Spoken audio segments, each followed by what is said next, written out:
আচ্ছা, আপনাকে যদি কেউ জিজ্ঞাসা করে জাম খেলে কি হয় বলতে পারবেন? আসলে জাম নামটাই যে বিভিন্ন দেশে বিভিন্ন নামে পরিচিত, প্রথমে জানতে হবে জামটা কি।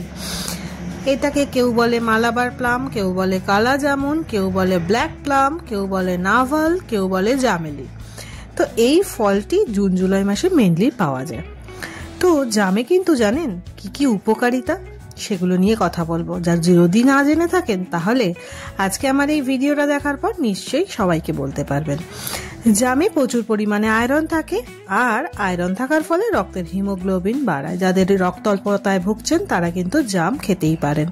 জামে ভিটামিন এ এবং সি থাকে, যা কিনা চোখ এবং ত্বকের জন্য খুব উপকারী। জাম খেলে পেট ঠান্ডা হয়, ফলে দ্রুত হজম হয় বা হজম শক্তিকে বাড়ায়, অম্বলের পরিমাণ কমে যায়। এতে অ্যাস্ট্রিনজেন্ট প্রপার্টি আছে, তাই জন্য ত্বককে অয়েল ফ্রি রাখে। এছাড়া অ্যাকনে আর কালো ছোপকেও দূর করতে হেল্প করে।